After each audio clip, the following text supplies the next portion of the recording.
Mrs राय के blog में आपका स्वागत है। एंड कैसे आप लोग? आई होप आप लोग अच्छे होंगे, आप लोग बस हम सब अच्छे। तो आज मैं थोड़ी नर्वस भी हो रही हूँ, एक्साइटेड भी हूँ, क्योंकि फर्स्ट टाइम में अपने बच्चे के स्कूल में पेरेंट्स मीटिंग आज है। और पता नहीं वो पेरेंट्स मीटिंग में क्या होने वाला है, आई डोंट नो, मुझे पता भी नहीं है।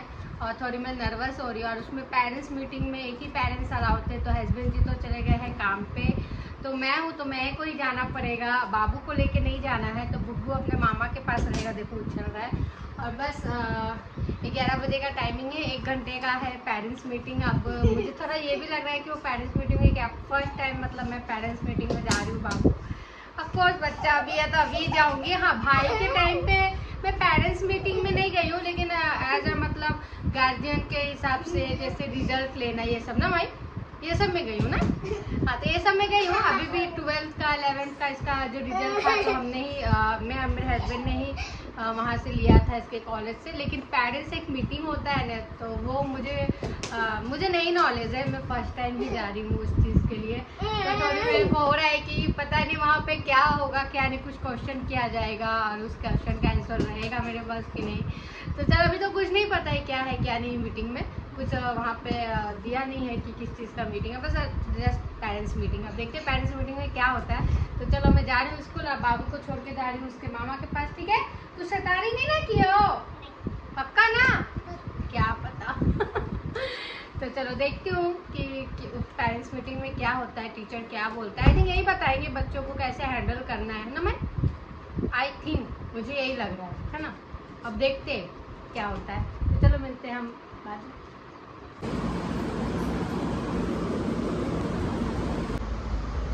हे गाइस, तो यहाँ पे मैं स्कूल में आई हूँ, बाबू के स्कूल में, बुग्गू के स्कूल में। यहाँ पे देखो कुछ पेरेंट्स आ गए थे, कुछ आने वाले थे। और पहला PTM है मेरा, ये मेरे बुग्गू के लिए। क्यों, क्या कर रहे हो? फोन क्यों देख रहे हो? पापा आ गई मैं। बंद करो, बंद करो। देखो मम्मा क्या लेके आई है, मम्मा क्या लाई है, देखो। ये नहीं देख, क्यों? मम्मा क्या लाई है? मामा को दो, मामा तोड़ रहे, मामा को दो। एक मम्मा, ओके। 3 आइसक्रीम। और क्यों आइसक्रीम मिला पता है? बताती हूँ, रुको। तो मैं आ गई हूँ घर। आपने देखा बाबू के लिए आइसक्रीम लाई थी, इसके लिए भी लाई थी। ये भी बाबू है मेरा ना, बड़ा हो गया। तो मैं पूछो क्या क्या हुआ भगना का? पेरेंट्स मीटिंग में वही मतलब कि रूल्स एंड रेगुलेशन बताया गया, हर एक चीज कैसे क्या करना है बच्चे को, आप लोग को कैसे टाइमिंग वगैरह, हर एक चीज मतलब जो पहले ऑलरेडी था।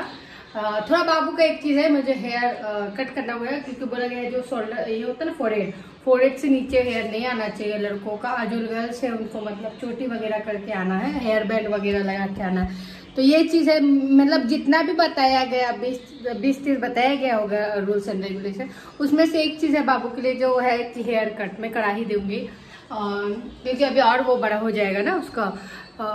तो बाकी सब चीज़ था। तो सारा चीज़ बताने के बाद मैं सब चीज़ मीटिंग ख़त्म होने के बाद मैं खुद से गई टीचर के पास, क्योंकि मुझे एक चीज़ें बहुत पहले भी, मैं जब बाबू को स्कूल लेके जाती थी तो मैं सोचती थी कि 1 मिनट में टीचर से बात करूं। तो फाइनली आज मैंने पूछा बुग्गू के लिए कि क्या कैसा पढ़ाई करता है। मतलब देखो घर पे वो ना 1 से 20 तक, बुग्गू ना 1 से 20 तक काउंट कर लेता है। A to Z and A for Apple, B for boy भी वो पूरा Z तक कर लेता है। का से कबूतर, खा से खरगोश, इसको ये भी याद है। हर एक चीज़ मैं मतलब इसको याद करे। सिर्फ लिखने का अभी प्रैक्टिस नहीं करा पाई हूँ मैं। तो टीचर को मैंने बोला थोड़ा तो मैंने पूछा कि वो यहाँ पे क्या बात मतलब आप लोग को बताता है या नहीं बताता है। ऐसा नहीं है ना, जैसे बच्चे लोग को क्या होता है ना कि मम्मी के पास उसको याद है, फिर भी वो स्कूल में बोल रहा है या ऐसे चुपचाप बैठा हुआ है, होता है ना, 3rd पर्सन के पास नहीं बोलते हैं। तो उन्होंने ऐसा जवाब दिया, मैंने जो सोचा नहीं था। उन्होंने बोला कियान तो बहुत मस्त लड़का है, और मतलब कि हर एक चीज़ बताता है, मतलब ऐसा नहीं कि कुछ वो नहीं बताता, हर एक चीज़ है पढ़ाई में वो ठीक है। एक्टिव बच्चा है, मतलब उन्होंने बोला एक्टिव है, मतलब एक होता है ना कि अनएक्टिव भी रहते हैं थोड़ा, मतलब कि थोड़ा चुपचाप से बच्चे, तो ऐसा नहीं है, उसको जो भी पूछा जाता है वो फटाफट बताता है। मैं बोली कि हाँ, मैं अभी स्कूल से जब आता है तो मैं उसको हर एक चीज़ का क्वेश्चन करती हूँ। तो टीचर ने बोला आप लोग को हर एक चीज़ का बच्चों से क्वेश्चन करना, हर पेरेंट्स को बोला गया है एनी टाइम उनसे क्वेश्चन करना। आप कुछ भी कर रहे हो तो बच्चों को उस चीज़ में इन्वॉल्व करना है साथ में, ये तो उससे बच्चे और एक्टिव होंगे। मतलब हर किसी को बताया, जैसे बहुत सारे बच्चे होंगे जो एक्टिव नहीं होंगे, तो जैसे उन्होंने सबको बताया ये चीज़। और कुछ ऐसी चीज़ें जो मुझे भी फॉलो लगता है कि करना होगा। बोला गया है कि आप बच्चों के साथ एकदम, कोई अगर बच्चा कुछ कर रहा है गलती भी कर रहा है तो कोई नहीं, उसको थोड़ा ज़्यादा स्ट्रिक्टली, लेकिन हाँ पढ़ाई जब आप करा रहे हो तो कोई प्यार कोई दुलार नहीं करना। पढ़ाई के टाइम पूरा स्ट्रिक्टली आपको पढ़ाई कराना ही कराना है, क्योंकि अगर आप पढ़ाई नहीं करेंगे नर्सरी के बाद वो जूनियर केजी में जाएगा तो फिर थोड़ा प्रॉब्लम हो जाएगा, अगर वो अच्छे से पढ़ाई नहीं करे तो ये चीज़ तो है कि पढ़ाई में मैं पूरा स्ट्रिक्टली ही रहती हूँ, तभी वो पढ़ता है। क्योंकि अगर जैसे अभी मैं पूछूंगी ना प्यार से बच्चा ABCD बताओ तो नहीं बताएगा, वो बताएगा नहीं, वो भूल जाएगा।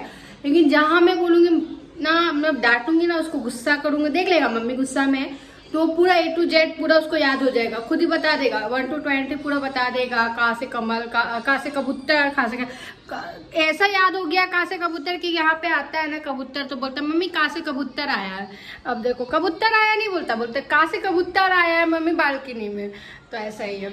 तो बहुत अच्छा लगा पेरेंट्स मीटिंग, इंजॉयमेंट एक तरफ से हमें भी वो बताया कि पेरेंट्स को कैसे हैंडल बच्चों को करना है, जो मुझे ग्रेटफुल लगा कि थोड़ा क्या होता है। अभी देखो न्यूली पेरेंट्स से हूँ, लेकिन हाँ थोड़ा भाई को मैंने किया है तो थोड़ा है नॉलेज मुझे लेकिन थोड़ा होता ना कि होता है कि अपना जब बच्चा आता है तो थोड़ा दुलार ये हो जाता है, लेकिन नहीं, मैं नहीं करती हूँ, मैं बिल्कुल नहीं करती हूँ, मैं सच बता रही हूँ। कहीं के मैं सोचती हूँ कहीं ऐसा ना बुग्गू मेरे से ये थोड़ा सोचने लगी, लेकिन नहीं, जहाँ प्यार है वहाँ प्यार बहुत देती हूँ। ऑफकोर्स माँ हूँ तो दूंगी, लेकिन जहाँ पढ़ाई का टाइम आता है तो प्यार मोहब्बत से बच्चे पढ़े तो ठीक है, नहीं तो स्ट्रिक्टली भी बहुत ज़रूरी है। और ये चीज़ अब मेरे हस्बैंड को भी समझ में आने लगा। पहले मेरे हस्बैंड बोलते नहीं ये मत कर, लेकिन नहीं, कभी कभी माँ बाप अगर स्ट्रिक्टली नहीं करेंगे अपने बच्चों को तो आपका बच्चा जैसे अगर वो गलती कर रहा है तो सबसे पहले मैं बोलती हूँ थर्ड पर्सन से पहले अगर माँ बाप बच्चों को रियलाइज कराए, चाहे वो बड़ा बच्चा हो चाहे छोटा बच्चा हो, अगर आप पेरेंट्स होकर अगर उसको रियलाइज कराओगे कि आप ये गलत कर रहे हो बच्चे, तो उसको ज़्यादा वो चीज़ माइंड में आएगा। लेकिन बहुत सारे ऐसे भी पेरेंट्स होते हैं, मैं सच बता रही हूँ कि मैं अपनी मम्मी को खुद भी बोलती हूँ कि इतने बच्चों में चाहे हम भी अगर गलत करते हो तो बताओ। मैं अपने हस्बैंड को भी बोलती हूँ कि जाना मैं अगर कुछ चीज़ में गलत हूँ तो ऐसे नहीं बीबी हूँ तो हाँ हो सकता है ना कि कभी मैं भी गलत रहूँ, तो तुम मुझे बताओ कि हाँ बाबू तुम ये चीज़ गलत कर रहे हो, गलत बोल रहे हो कोई भी चीज़ को लेकर, ठीक है। तो ये मैं अपने लिए भी खुद भी ये लागू करती हूँ। मैं अपने हस्बैंड को भी बोलती हूँ अगर मैं कोई चीज़ में गलत हूँ ना जाना तो मुझे वहाँ पे रोक दो, मुझे वहाँ कट कर दो, मतलब बात को कट कर दो और बोल दो कि नहीं तुम ये चीज़ गलत बोल रही हो, गलत लाइन है तुम्हारा। तो इससे क्या है ना, आप गलत चीज़ में, लेकिन बहुत लोग का कहता है मेरी बीबी है तो सही है, मेरे पति है तो सही है, मेरा बच्चा है तो सही है। नहीं, गलत को गलत अगर आप खुद अपने अगर गलत को गलत बोल देंगे तो ज़्यादा समझ में आएगा। पड़ोसी बोलने आएंगे तो आपको लगेगा अरे वो तो बोलेगा ही ऐसा।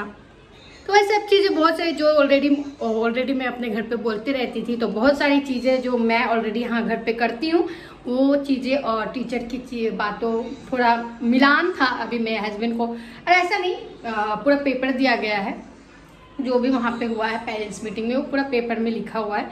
तो पति जी को दिखा दूंगी, देखो मैं ये सब बोलती थी ना कराओ और कराती थी, तभी देखो आज बच्चे का तारीफ हुआ है ना।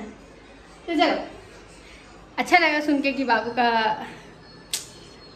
मतलब मैं चाहती हूँ ना मेरा बच्चा पढ़ाई नहीं, एक होता ना बड़ों का आदर करना, गंदे लफ्ज मुंह से नहीं निकालना, क्योंकि मैं कभी गंदे लफ्ज नहीं निकालती हूँ। गाली गलौज जो होते हैं बिल्कुल नहीं चाहती कि मेरा बच्चा ये सब चीज़ें करे, क्योंकि कभी कभी वो सब चीज़ें बच्चों में भी हो जाते हैं। तो बुग्गू भी थोड़ा थोड़ा जब वीडियो देखता है, यूट्यूब में भी मैं बोल रही हूँ, चाहे रील्स हो, आजकल बच्चे लोग गाली देते हैं, छोटे छोटे बच्चे गाली दे रहे हैं, उसको इतने लाइक्स मिल रहे, इतने शेयर कर, अरे क्यों, और इतना छोटा बच्चा ऐसा गाली क्यों सेपरेट कर, उसको अप्रिशिएट करना है यार, उसको उस वीडियो को क्यों अप्रिशिएट करना। इससे पता है कुछ टाइम पहले बुग्गू भी कुछ ऐसे वर्ड बोला जो मुझे बहुत, मैं सोची ये वर्ड्स तो घर पे बोलते नहीं है, कहाँ से बोला, मैं बहुत सोची, फिर मैं सोची फोन में भी होते हैं बच्चों लोग का भी ऐसे ऐसे वीडियोस आते हैं ना, और उस वीडियो को इतने लाइक मिलते हैं, पता नहीं गाली दिया तो कितना बड़ा वो, क्यों उस वीडियोस को लाइक करते, मुझे तो ये नहीं समझ में आता। उस वीडियोस को तो अपलोड ही नहीं करना चाहिए, और उस वीडियो कोई अगर पागल लोग अपलोड कर रहे हैं तो उस वीडियोस में अपलोड होना ही नहीं चाहिए, वहाँ पे ऐसा होना चाहिए, गाली गलौज वाले अपलोड नहीं होना चाहिए। बच्चे गाली दे रहे हैं उस वीडियोस को इतने से, अभी छोटा बच्चा, उसको मैं छोटा कुछ दे देती हूँ कार्टून वगैरह, अब उसमें भी गलत लफ्ज कोई कोई होते, मैं खुद देखी हूँ मैं, क्योंकि देखो आपका बच्चा अगर फोन भी देख रहा है तो आप ये ध्यान दो कि आपका बच्चा फोन में क्या देख रहा है, आपका बच्चा कुछ ऐसे वर्ड बोल रहा है या कुछ ऐसी चीजें कर रहा है तो आप ध्यान दो कि अगर मैं ऐसा बोल नहीं रही, मेरे घर में ऐसा वातावरण नहीं है, तो ये अदर कहाँ से सीख रहा है। तो ठीक है, तो चल ब्लॉग एंड करते हो, बाय बाय।